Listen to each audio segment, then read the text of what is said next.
Surfing, windsurfing has become a major sport worldwide in about the last 10 years. It began in Hawaii when the surfers wanted some extra novelty and they decided to put a sail on their surfboards. So basically windsurfing is a short board, maybe 2 to 3 meters in length, with a sail attached. It's a one-man sport, unlike dinghy sailing. Only one person at a time normally goes on windsurfers. I think it's become popular because a lot of youngsters can afford the equipment and it's easy to sail from home as long as you have water nearby. You can take the equipment on the top of a car, in a truck, a tempo, whatever. To learn windsurfing, you need about 1 or 2 hours practice on fairly calm water to get the basics mastered. In sailing, you can sail in every direction except straight into the wind. So on a bay like this, where the wind is coming onshore, to sail out, we zigzag at 45 degrees to the wind. This is called tacking. When we want to come home with the wind coming inshore, we can turn round and the wind blows us home. This is called running. So this sport now throughout the world, including Southeast Asia and India, is becoming one of the major water sports. It's extremely good for all-round fitness. You will see from the shots you have taken that it develops good muscular strength for the legs and for the arms. And some people say when you practice it for 20 to 30 minutes, it also has an aerobic effect. It helps make the heart and the lungs fit too. It certainly produces a lot of flexibility. There's all this bending around and stretching and jumping about the place. I think apart from that, like any sport, it also helps you to relax. It gets rid of a lot of stress and tension which we're used to in city life. So, David, can you tell us more about... This way. I'm coming towards you. Good. Can you tell us a little more about the exercises that we have been seeing you do on the board of the sea? Once you've mastered some of the basic sailing techniques of windsurfing, you can begin to perform what is called freestyle. This involves various tricks of sailing the board on its side, even sailing the board backwards, flipping the sail in different directions. Normally one can begin to work on that after maybe 20 to 30 hours of sailing. So you can see two basic areas of development in windsurfing. You learn the basic techniques to sail. We can sail at all positions relative to the wind. And then later on we can learn tricks and stunts, which it's a bit like gymnastics whilst on the windsurfer, jumping about. Over the experiences. The thrills and spills. Yeah. I first learned windsurfing about 5 or 6 years ago, in my mid-30s. This is one interesting thing about windsurfing. Anyone can do it. Young girls have learned it, old ladies have learned it, young men and old men like myself have learned it. It takes a few hours to master the basics. Once we've got over the basics, you can start getting into tricks and stunts, or what's called freestyle. What is freestyle? Freestyle is where you sail the board backwards, you sail the board on its side, you do special kinds of jibings, twisting the sail through the wind in different ways. How do you sail back? How do you use the wind to do all this that you have just said? We use the wind hoping that it is constant. It's a question of learning how to maneuver the sail relative to the wind that enables you to practice the tricks. Yeah, can you say more things about that? Yes, certainly.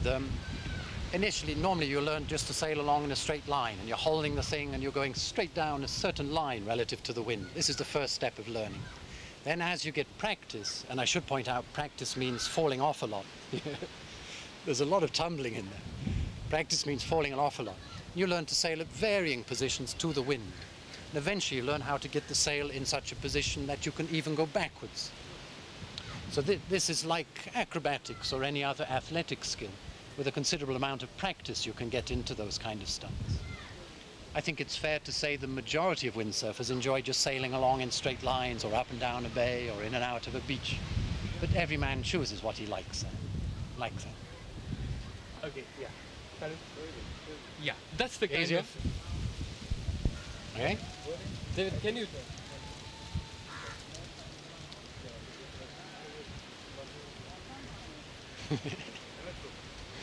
crazy. Go on.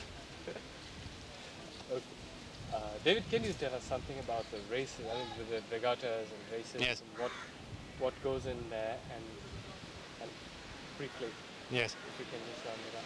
Man's a competitive creature. No sooner has he invented something than he wants to test his abilities against other men. In racing, for sailing and for windsurfing, the practice is very similar. We lay out a triangular course in a bay, so 3 points to be sailed round. The course is laid in such a way that it tests a man's ability to sail at every direction relative to the wind. Earlier we were saying if the wind's coming straight on shore, you can't sail into it. You have to zigzag. So some legs of the race, one has to zigzag. This is called close hauled or tacking. Other legs of the race, the wind will be coming straight over the side of the boat. This is called reaching and is usually a very fast way of sailing. And the final leg of the race will usually be what is called running, where the wind is coming from behind you. This is a fairly slow way of sailing, but demands a lot of skill. Racing in India is a relatively new thing, in windsurfing particularly. We have had, though, some outstanding dinghy sailors in India for a number of years. The Umwalla brothers are a classic example here. Windsurfer racing has only been active for maybe 3 or 4 years in India, the primary racing centers being in Goa and in Bombay. And in fact, just recently, the Commonwealth Regatta has concluded in Bombay, with Indian participants taking creditable positions there. Racing in most parts of the world is according to Olympic standards, and points are scored.